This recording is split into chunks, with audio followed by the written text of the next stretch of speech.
Hello everybody. This is definitely my first book video. This might be the first YouTube video that's on my channel. But today we're gonna do what the booktubers call a January wrap up. I mean, to roll my eyes, just a January wrap up. But I don't know that I'm gonna consider myself a booktuber because I plan on having other stuff on my channel. But a January wrap up is just basically a summary of all the books that I read. Yeah, we're gonna get right into it with what I read in January. I read 1, 2, 3, 4. I completed 4 books, and I have 1 DNF, or 1 book that I did not finish, and 2 that I'm still reading. So we'll just start from the beginning, the one that I finished first. So the book that I finished first is called 10,000 Skies Above You. So that's the second book in the Firebird series. So it's a young adult science fiction book. It has some romance in it. So the first book, I have the first book. I listened to the audiobook for the second one. The first one is called 1,000 Pieces of You, which I really liked, which is why I picked up the second one. So in this book, the main character, Marguerite, her parents are scientists and inventors, and so they create this device that lets you travel from universe to universe. So I think it's not time travel, so it's not back in time, but it's a different universe at the same time.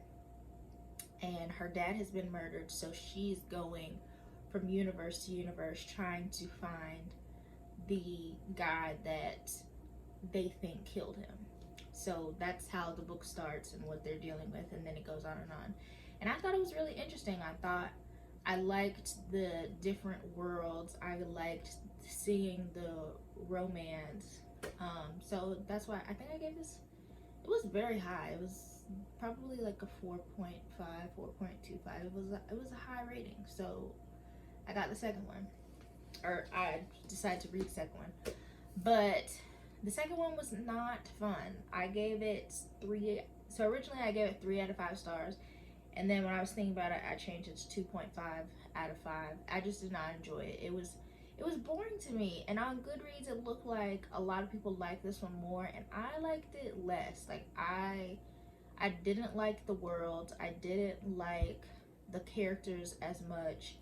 Marguerite, the main character, and her love interest, it was so annoying. Like she couldn't go. Like I felt like I listened to the audiobook, but I felt like I couldn't go a couple minutes without hearing his name. It was a lot.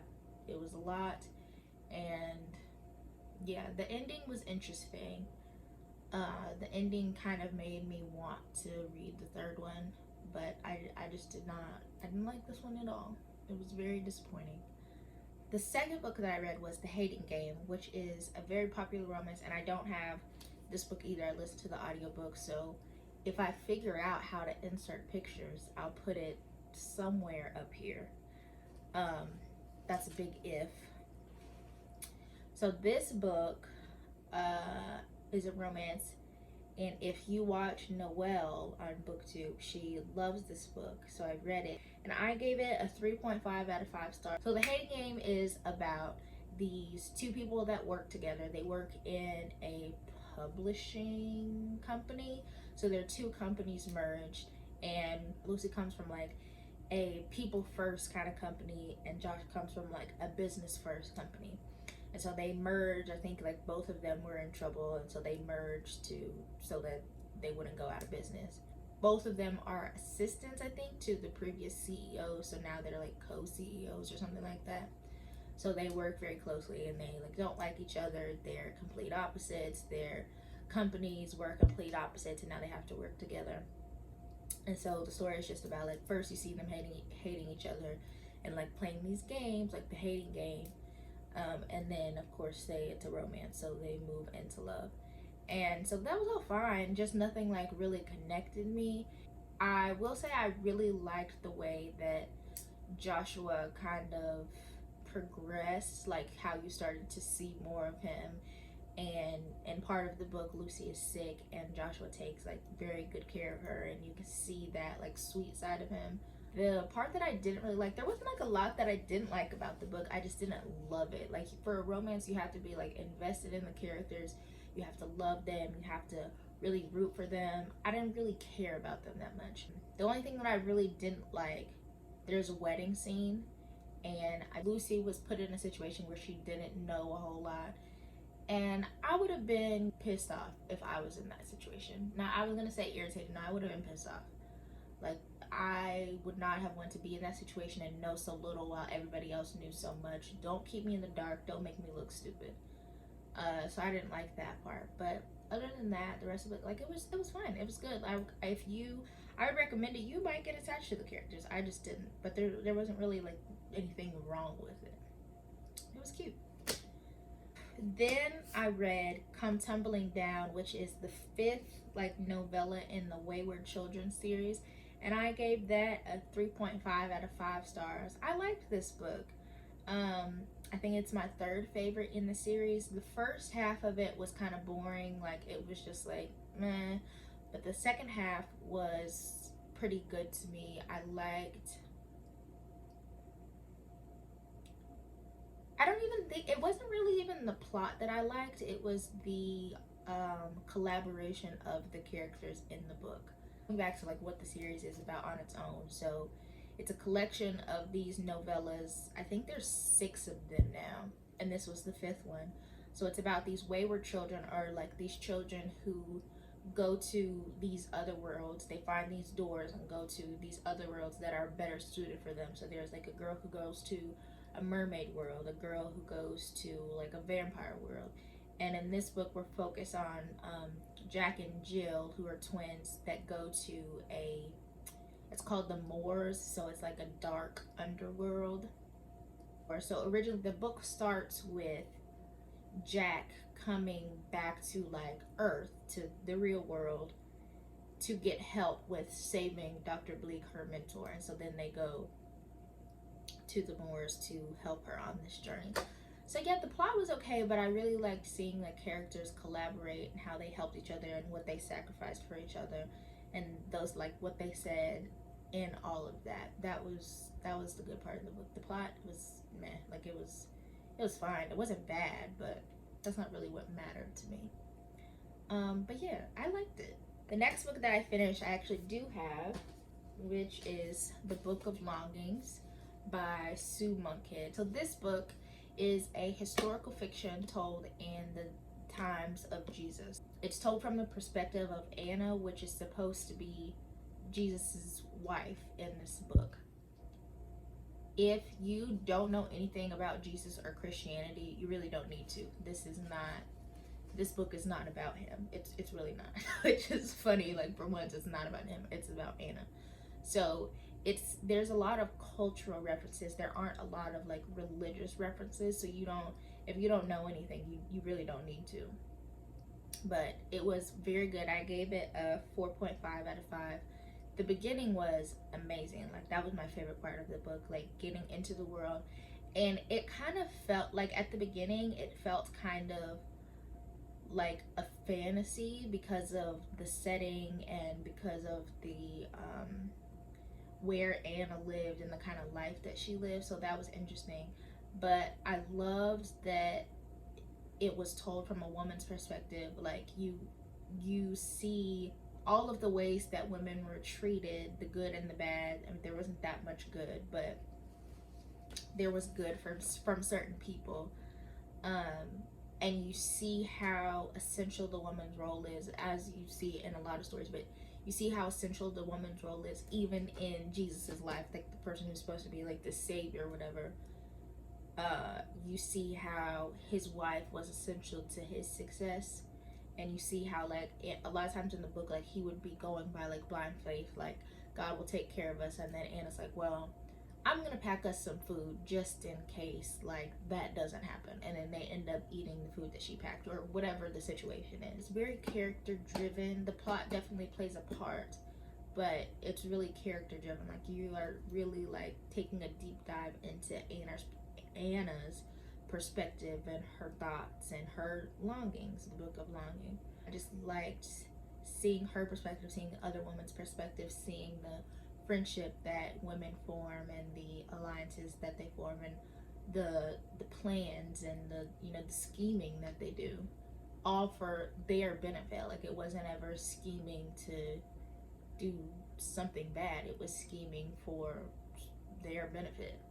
So it was really good. I didn't love the ending.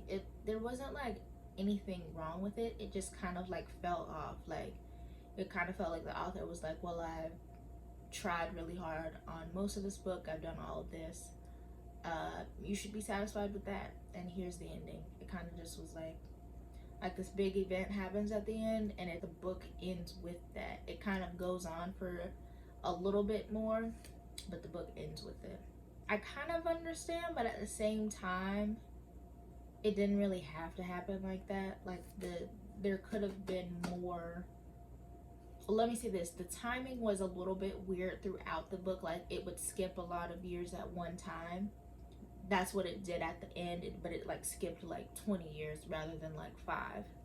So that was a little bit weird, and I felt like some other stuff could have been added in there, and it wasn't. But it wasn't bad. I still gave it a 4.5 out of 5. Yeah, I really enjoyed it. I've been reading this book for a month, and that's because I wasn't ready for it to end. I was dragging it out.